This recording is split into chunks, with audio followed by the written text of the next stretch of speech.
입니다. 오늘 설교 제목을 다 같이 한번 크게 읽겠습니다. 시작. 하나님을 의지하라. 사람이 세상을 살다 보면 참으로 힘들고 어려운 일들을 만나게 되는 때가 있습니다. 그때 의지할 수 있는 대상이 있다면 큰 힘이 되고 큰 위로가 됩니다. 왜냐하면 의지하는 대상을 통해서 위로를 받고 지혜를 얻고 큰 힘을 얻기 때문입니다. 그렇다면 우리 성도님들은 힘들고 어려운 일을 만났을 때에 여러분들은 누구를 의지하십니까? 자신입니까? 아니면 큰 힘을 가진 사람입니까? 아니면 돈과 재물입니까? 아니면 하나님이십니까? 오늘 본문은 우리가 환난의 때에 어려움을 당했을 때 우리의 도움이 되시고 방패가 되시는 하나님을 의지하라고 말씀하고 있습니다. 왜냐하면 하나님을 의지하는 자는 전능하신 하나님의 도우심을 받는 복을 받기 때문입니다. 아멘. 그래서 다윗은 내가 산을 향하여 눈을 들리라. 나의 도움이 어디서 올꼬? 나의 도움은 천지를 지으신 여호와에게서로다. 여호와는 너를 지키시는 이시라. 여호와께서 내 오른쪽에서 내 그늘이 되시나니 낮의 해가 너를 상하게 하지 아니하며 밤의 달도 너를 해치지 아니하리로다. 여호와께서 너를 지켜 모든 환난을 면하게 하시며 또 내 영혼을 지키시리로다. 여호와께서 너의 출입을 지금부터 영원까지 지키시리로다. 할렐루야. 전능하신 하나님의 도우심과 지켜주심을 받는 복을 받는 자는 하나님을 온전히 의지하는 자입니다. 이는 에레미야 선지자도 하나님을 의지하며 의뢰하는 사람은 복을 받을 것이라고 말씀을 했습니다. 에레미야 17장 7절을 보면 그러나 무릇 여호와를 의지하며, 누구를 의지하며? 여호와를 의지하며 여호와를 의뢰하는 그 사람은 복을 받을 것이라. 아멘. 그러면 어떤 복을 받을까요? 그는 물가에 심은 나무가 그 뿌리를 강변에 뻗치고 더위가 올라올지라도 두려워 아니하며 그 입이 청청하며 가무는 해도 걱정이 없고 결실이 그치지 아니함과 같은 복을 받는다고 하였습니다. 여러분, 실로 대단한 축복이 아닙니까? 사람이 자기 인생의 주인이 되어 자기 자신을 의지하고 재물을 의지하고 권력자를 의지하고 자신의 인기를 의지하는 사람은 순식간에 닥친 인생의 가뭄으로 인하여서 다 말라 비틀어 죽고 열매를 맺지 못해도 여호와를 의지하며 의뢰하는 사람은 마치 물가에 심기운 나무와 같아서 가무는 해도 입이 청청하여 열매를 맺는 나무와 같은 복을 하나님께 받는다는 것입니다. 믿음의 사람인 다윗은 하나님 앞에 마음에 합한 자라는 놀라운 칭찬을 받습니다. 하나님께 큰 사랑과 놀라운 축복을 받은 사람이 바로 다윗 왕입니다.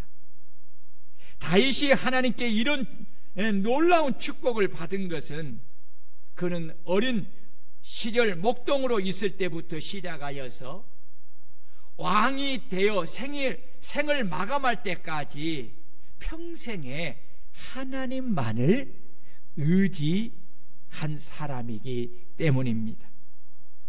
그는 하나님이 어떤 분이심을 분명하게 알고 믿었기에 그 하나님만을 의지하고 믿음으로 자신의 생명을 온전히 하나님께 맡겼기에 그는 어릴 때에 사자와 곰과도 싸울 수가 있었고, 청소년 때는 거인 장수 골리앗과도 담대하게 나와서 싸울 수가 있었고, 청장년 때에는 수많은 전쟁에서 승리하는 복을 받은 것입니다.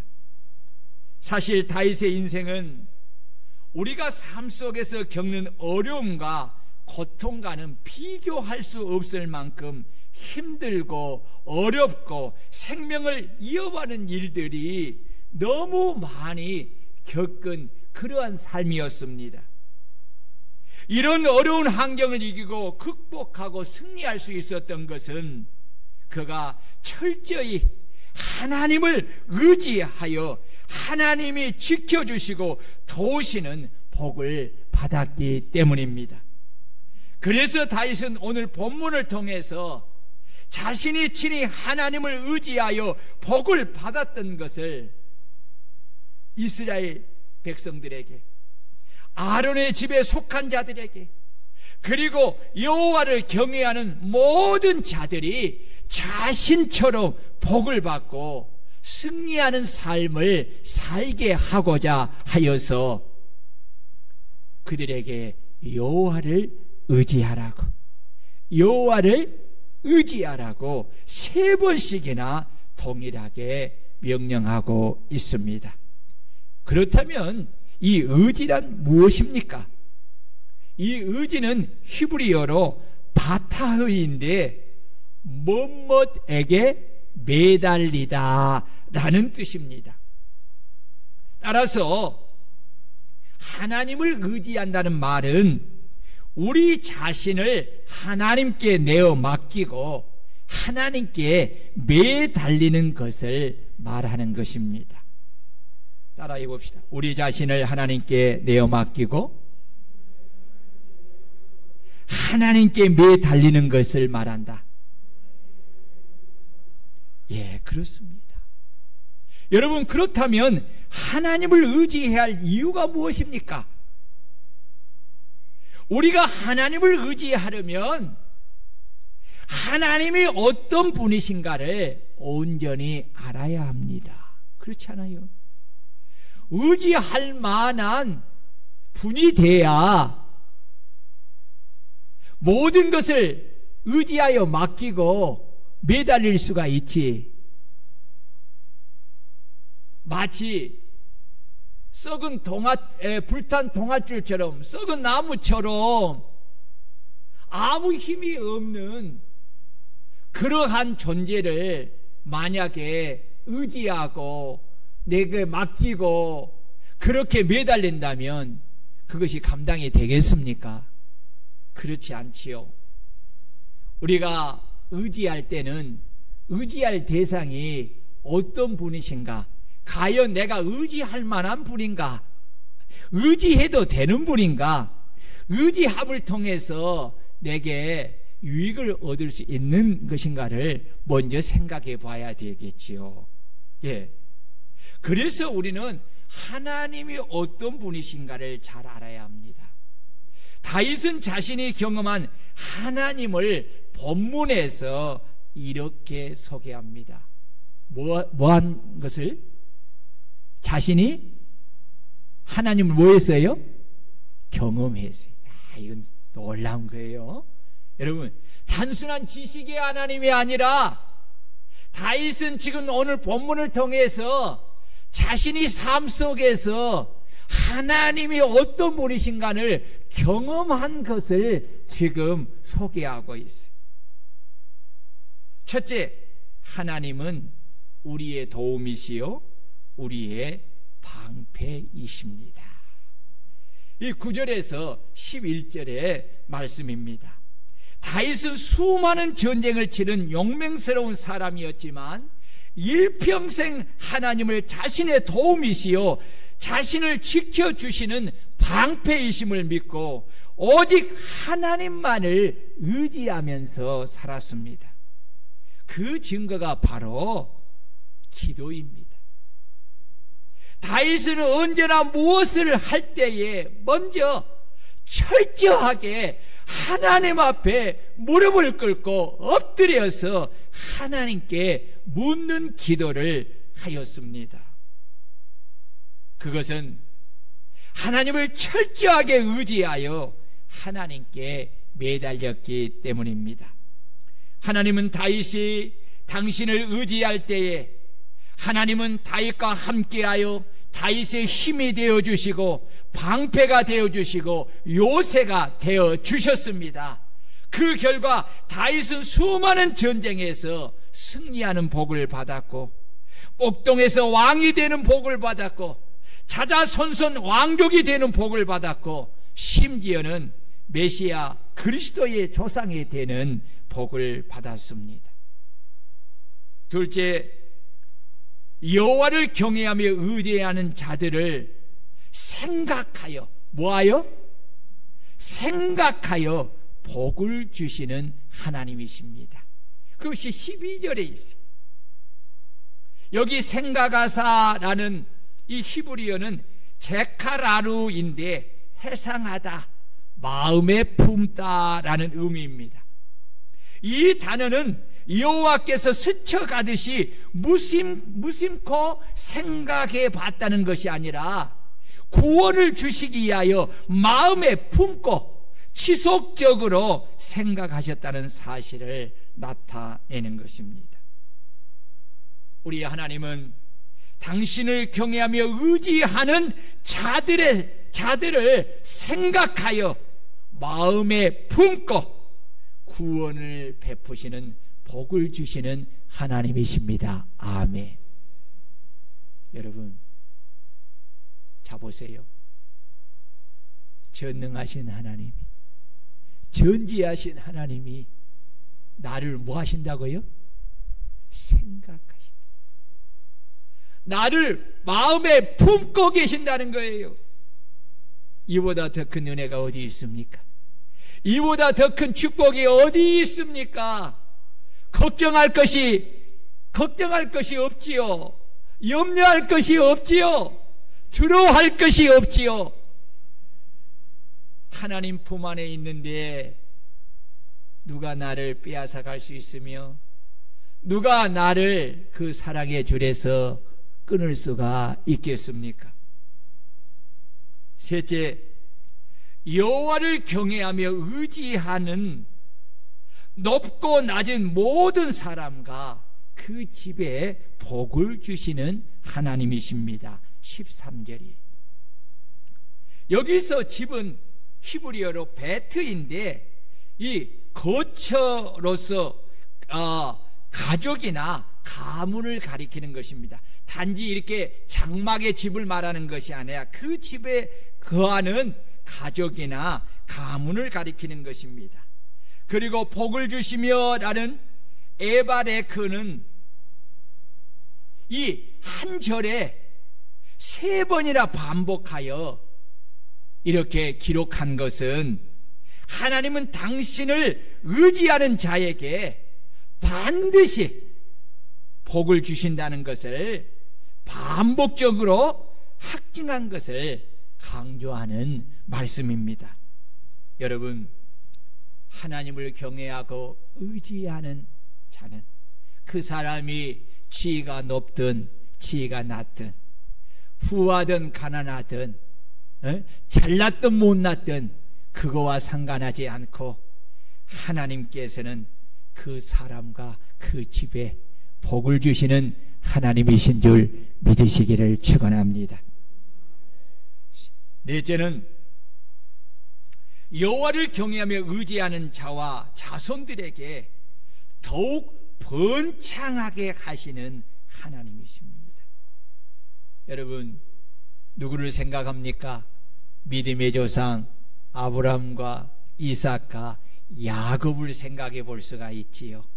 여러분, 하나님을 경외하며 하나님께 온전히 의지하는 아브람, 이삭, 야곱, 그와 그 자손들이 얼마나 하나님께 큰 복을 받습니까? 14절에 그 말씀하고 있잖아요.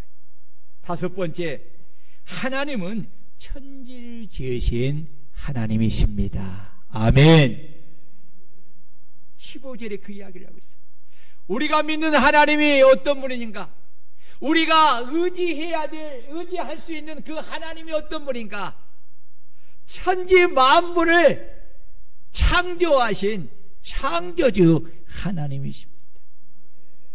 여러분의 인생 하나쯤 온전히 맡겨도 능히 감당할 수 있는 분 아니시겠습니까? 아멘. 또한 우리 하나님은 영원히 살아계신 하나님이십니다. 18절이 그 말씀을 하고 있습니다. 여러분, 영원히 살아계신 하나님, 그분은 변함이 없으신 하나님이십니다. 내가 어릴 때부터 시작해서 내 생을 다 마치는 그 순간까지 내가 당신을 경외하고 당신을 의지하고 당신 앞에 매달리는 삶을 살아갈 때에 내 삶을 지키시고 책임져 주시는 하나님이십니다. 아멘. 여러분, 오늘 다윗이 경험한 하나님이 바로 이런 하나님입니다. 그런데 내가 하나님에 대하여 설교를 통해 그리고 성경을 통해 많은 지식을 가졌어도 그 하나님을 믿지 않는다면 그 지식은 죽은 지식에 불과한 것입니다. 내가 하나님을 아는 지식이 있고 그 지식을 따라 하나님을 믿는다면 그 하나님이 살아계신 하나님으로서 내 삶에 멀리 계시는 것이 아니라 항상 내 곁에 계시는 것을 믿고 그 하나님을 의지하며 그 하나님께 기도로 맡기고 도심을 간구해야 합니다. 아멘. 여러분, 옆사람 가면 인사해봐요. 당신이 믿는 하나님은 어디에 계십니까? 시작. 어디 계세요? 항상 내 곁에 있다. 멀리 계시는 것이 아니에요. 우리가 연약할 때에 기도해 보면 하나님이 막 구말리 장천같이 아무리 다가갈라 해도 갈 수 없는 그렇게 멀리 느껴질 때가 있거든요. 그게 아니에요. 하나님은 내 신음소리도 들으실 수 있는 내 안에 계시는 것입니다. 내 곁에 계십니다. 아멘. 아멘. 여러분, 우리는 그 하나님이 내 기도를 들으시고 응답하여 나를 도우시며 내 가는 길을 인도하심을 믿어야 합니다. 이것이 진정으로 성경에서 말하는 살아있는 믿음인 것입니다. 만약 내가 아무리 하나님에 대하여 많은 지식을 가지고 있다 해도 그리고 그 지식을 따라 하나님을 믿는다고 입으로 말을 해도 내가 그 하나님을 의지하지 않는다면 그리고 그 하나님께 기도하러 간구로 도우심을 구하지 않는다면 그리고 그 하나님께 내 무거운 짐을 맡기지 않는다면 하나님에 대한 내 지식과 믿음은 모두 가짜요 허상인 것입니다. 그렇다면 우리 성도님들은 진실로 하나님의 말씀을 따라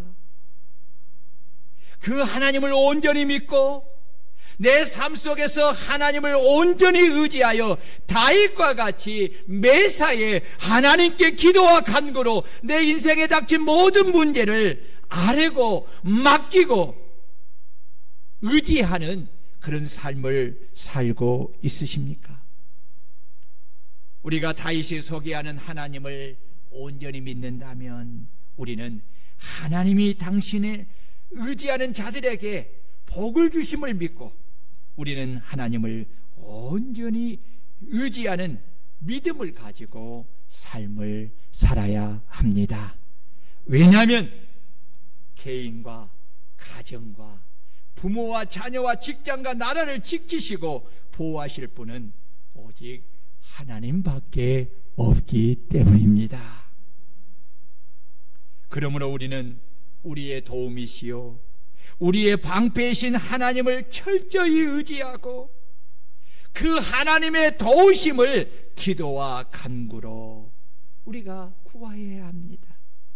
그리하면 우리는 오늘 다윗을 통해 약속하신 하나님의 도우심과 지켜주심과 더욱 번창하고 승리하는 복을 받게 될 줄로 믿습니다. 우리나라는 세계에서 국토가 작은 나라이고 참으로 가난한 나라이었습니다. 더욱이 일제 35년 그리고 6.25 동란으로 나라는 잿더미가 되었고 처절한 가난과 절망 속에 있었던 나라입니다. 이런 나라가 오늘날 세계 10대국 안에 드는 경제대국으로 이렇게 성장하고 세워지는 것은 하나님이 우리나라에 복을 주셨기 때문입니다.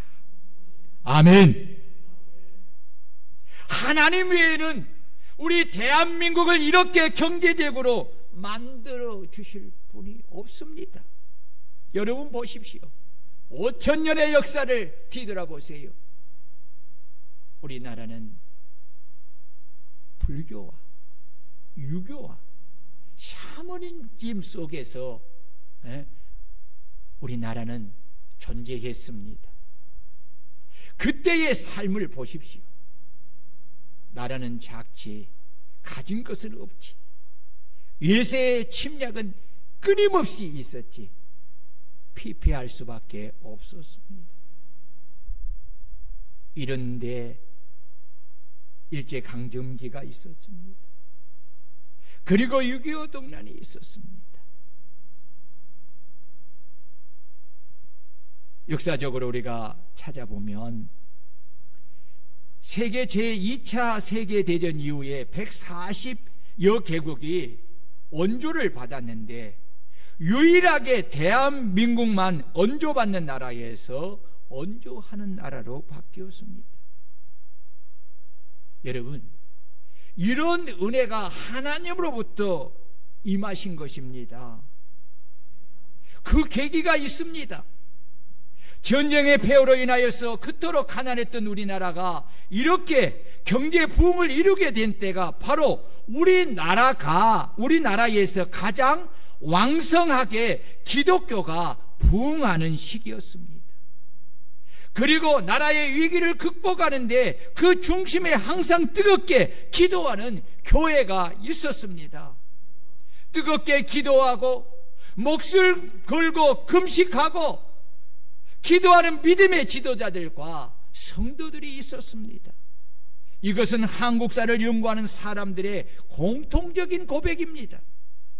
그런데 문제는 나라가 풍요로움 속에서 살면서 하나님이 베풀어 주신 은혜를 잊어버리고 감사와 감격을 잊어버리고 살아가고 있는 지도자들과 성도들의 모습을 우리는 발견하게 됩니다. 참 힘들고 어려운 눈물의 골짜기를 지나면서 우리가 왔는데 그것을 다 잊어버리고 오늘의 풍요로움에 빠져서 감사할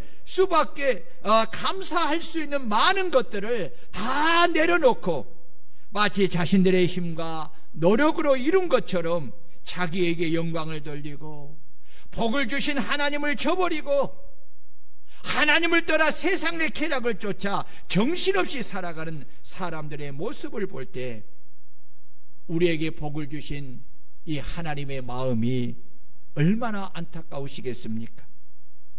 그토록 하나님의 말씀을 듣기를 사모하여서 하나님께 나와 함께 하나님을 예배하며 찬송하며 하나님의 도우심을 잊기 위하여 밤을 지새며 통성으로 부르짖으며 기도하고 간구하며 하나님을 의지했던 교회와 지도자들과 성도들은 지금 다 어디로 갔습니까? 교회마다 성전에서 함께 모여 예배하고 기도하는 성도들의 수가 너무나 많이 줄어들었습니다. 새벽 기도회가 없는 교회가 이제 많아졌습니다. 주일 오후 예배가 없는 교회, 수요 저녁 예배가 없는 교회, 금요 기도회가 없는 교회가 점점점 늘어나고 있습니다.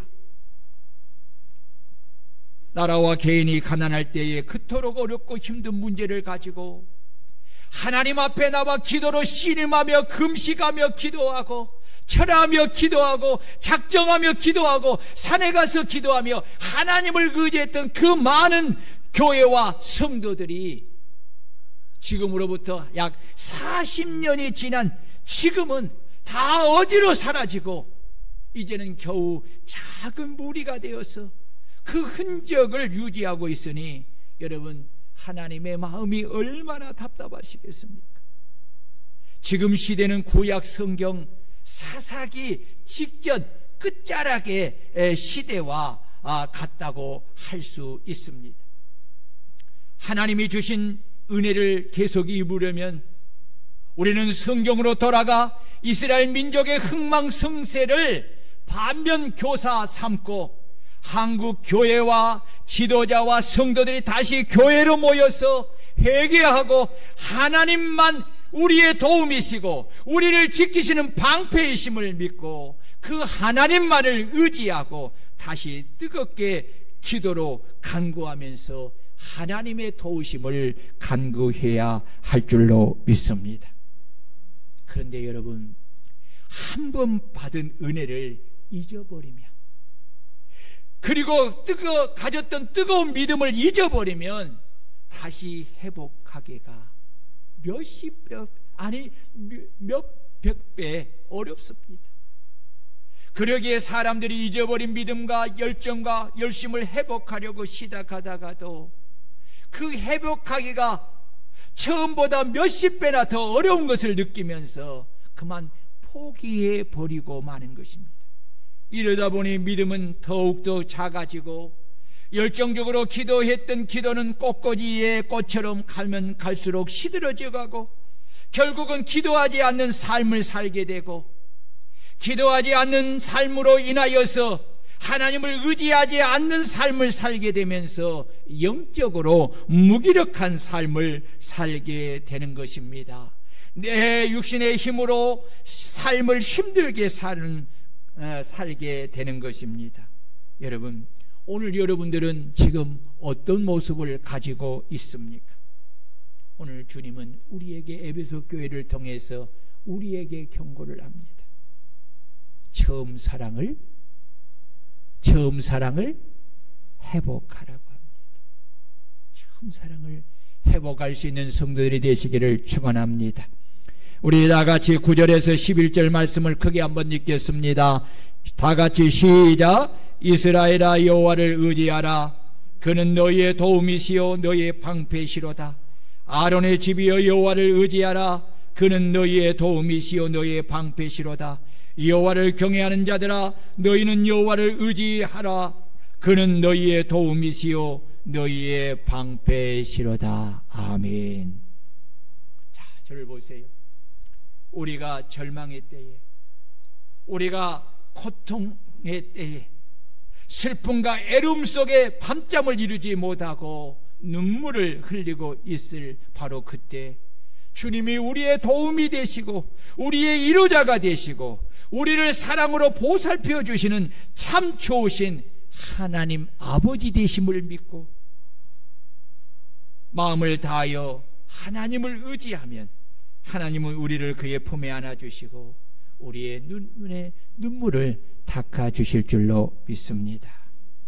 다윗은 시편 33편 18절 이하에서 여호와는 그를 경외하는 자 곧 그의 인자하심을 바라는 자를 살피사 그들의 영혼을 사망에서 건지시며 그들이 굶주릴 때에 그들을 살리시는도다. 우리 영혼이 여호와를 바라며 그는 우리의 도움과 방패시로다. 우리 마음이 그를 즐거워하며 우리가 그의 성호를 의지하였기 때문이로다. 여호와여, 우리가 주께 바라는 대로 주의 인자하심을 우리에게 베푸소서. 아멘. 여러분, 우리가 하나님을 의지할 때 하나님은 우리에게 은혜와 자비를 베풀어 주시는 줄 믿으시기를 축원합니다. 여기서 그래서 바라는 자는 하나님을 의지하는 자를 가리키는 것입니다. 하나님은 당신의 인자하심을 의지하고 바라는 자를 살피사 그들의 영혼을 사망에서 건지시며 그들을 굶주릴 때에 그들을 살리시는 하나님이십니다. 또한 우리의 영혼이 우리의 도움과 방패이신 여호와를 의지하여 바라볼 때에 하나님은 우리 마음에 즐거움을 주시고 우리가 주께 의지하고 바라는 대로 우리에게 인자하심을 베풀어 주시는 분이십니다. 그러므로 사랑하는 여러분, 하나님을 의지하며 살기를 주의 이름으로 축원합니다. 한국의 큰 부흥사인 이승복 목사님의 사이되는 김동수 장로님의 이야기를 잠시 소개하려고 합니다. 이 장로님은 신천 성경교회 장로님이십니다. 장로님은 도자기로 식기를 만들어 식기를 예술로 승화시킨 분으로 식기를 세계적 명품 브랜드로 만들었습니다. 2012년 6월에 엘리자베스 2세 여왕 즉위 60주년 기념 도자기를 선정하기 위하여서 전 세계에서 납품을 받았는데 바로 장로님이 만든 도자기가 뽑혀서 영국 앙실에 들어가게 되었습니다. 장로님의 간증을 이렇게 들어보면 처음 국제시장에 도자기를 출품했다가 200회사 중에 꼴찌를 했다고 합니다. 이것을 동기부여 삼아 장로님은 하나님께 기도하기를, 하나님, 제게 지혜를 주셔서 세계적 명품 브랜드가 되는 그릇을 만들어서 하나님께 영광을 돌리게 해달라고 기도하면서 명품 그릇을 만들기 위하여 최선을 다하고 정직하고 성실하고 근면함으로 노력하여서 세계적 브랜드로 그 회사의 도자기로 하나님은 만들어 주셨다는 것입니다. 사실 장로님은 이 도자기 공장을 하려고 한 것이 아니라 유학을 가려고 했는데 도자기 공장을 하시는 아버지가 유학을 가지 말고 가업을 이어받으려고 해서 그 공장을 물려받았는데 이제 젊은 나이에서 공장을 보니까 너무 낙후되어 있는 것이지요. 그래서 공장을 새롭게 변하기 위해서 은행과 또 사채를 많이 끌어들여서 이렇게 공장을 새롭게 하고 변화를 시켰는데 그렇게 투자한 만큼 수익을 얻지를 못하였습니다. 그래서 빚이 자꾸 늘어남을 통하여서 직원들 월급이 몇 달째 밀리고 전체 매출의 40%를 이자만 갚는데 그렇게 사용했다고 합니다. 장로님이 그때 마음에 뼈저리게 느꼈던 것이 아무리 사람이 똑똑하고 온갖 성실함과 온갖 열심을 가지고 노력을 해도 하나님의 축복이 없이는 이것을 이룰 수가 없다는 것을 깨닫고 그때부터 하나님을 믿고 신뢰하면서 전적으로 의지하고 오직 하나님께 기도하기를 시작했다고 합니다. 그러면서 마음속에 내가 앞장서서 회사를 다시 한번 일으키겠다라고 결심을 하고 회사의 사장인 자신이 제일 먼저 회사에 나와서 가장 밑바닥에서부터 진흙을 이기기도 하고 새끼를 꼬고 도자기를 만드는 일에 온몸을 던졌습니다. 그런데도 점점 빚이 늘어나서 300억이 넘게 되었습니다. 이것을 보면서 사람들은 저 회사는 망했다, 저 회사 공장 다 팔아도 빚 못 갚은다 하고 사람들이 다 그렇게 말을 했습니다. 그런데 이렇게 가장 힘들고 어려울 때에 장로님이 기도하면서 하나님이 주신 말씀 하나를 붙잡기 시작했습니다. 그 말씀이 빌립보서 4장 13절입니다. 내게 능력 주시는 자 안에서 내가 모든 것을 할 수 있느니라. 한번 더 우리 크게 한번 해보십시다. 내게 능력 주시는 자 안에서 내가 모든 것을 할 수 있느니라. 기도하다 받은 이 말씀을 장로님은 아주 굳게 붙잡았습니다. 그리고 그 말씀을 철저하게 의지했습니다. 그리고 기도하면서 하루에 몇 번씩 이 말씀을 되새기면서 고백하고 또 고백을 했습니다. 그리고 기도하면서 도전하고 또 기도하면서 도전하고 또 기도하면서 도전하게 되었습니다. 근데요, 회사의 환경은 하루아침에 변하지 않았지만 장로님의 속사람이 변했습니다. 장로님의 속사람이 믿음으로 충만하게 된 것입니다. 그래서 장로님은 그 빚으로 인하여서 그렇게 불안했던 그 고통스러운 밤을 이제 내버리고 마음에 평강이 오기 시작했습니다. 장로님의 아버지가 청주 서문교회를 그렇게 장로님으로 시무했는데, 이 청주 서문교회 헌당식을 하고 있을 때에 장로님은 회사 경영보다 아버지가 섬기는 교회 건축하는 일에 아낌없이 자신이 가지고 있는 것을 가지고 헌금하며 봉사하며 건축을 도왔다고 합니다. 그것을 지켜보던 동양선교의 길보른 선교사님이 감동을 받았습니다. 이 선교사님이 보니 자신의 공장은 빗물이 새고 도자기를 만드는 기계도 멀쩡한 것이었고 빚은 잔뜩인데, 그럼에도 자신이 가진 것을 교회 건축하는데 다 쏟아붓고 또 시간을 내어와서 그 일에 봉사하는 것을 보면서 마음에 큰 감동을 받고 당신이 가지고 있는 그 당시 2만 달러를 그 장로님에게 주었습니다.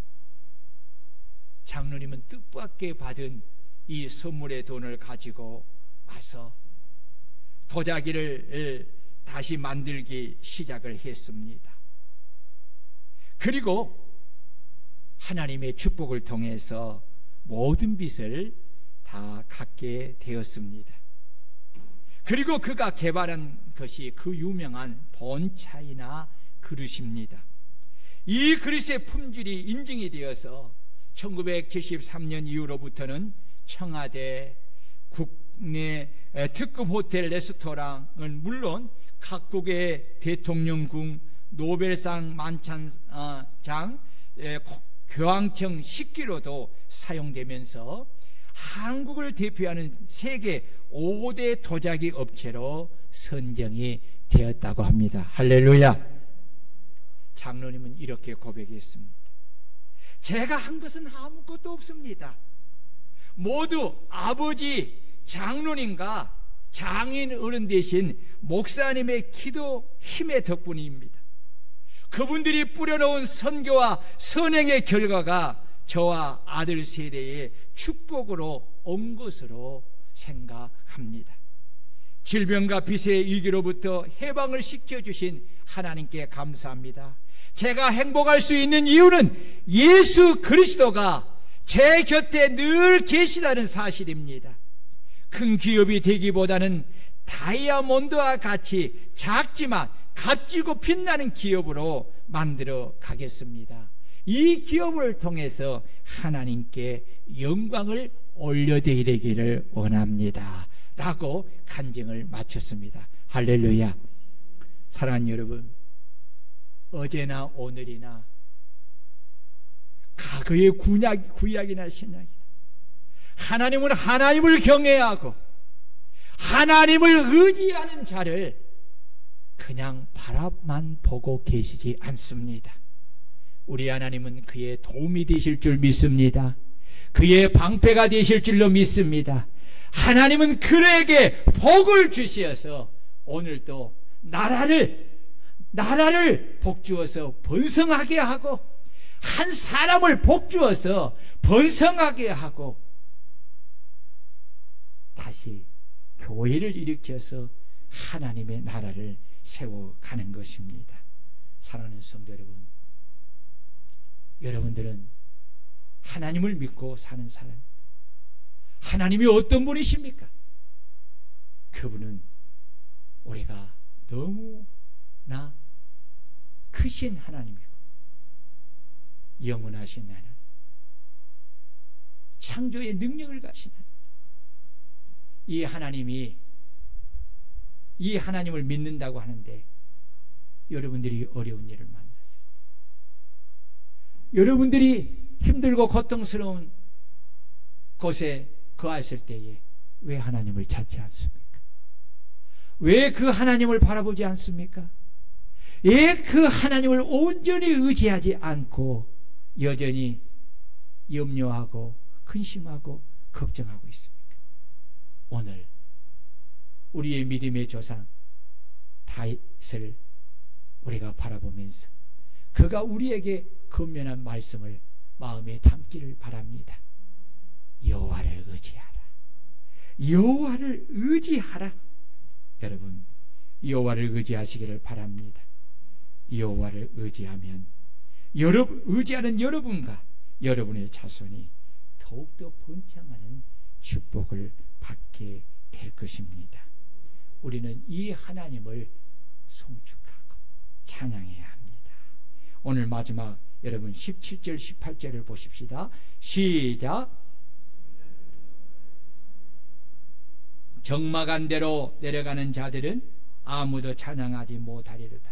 우리는 이제부터 영원까지 여호와를 송축하리로다. 할렐루야.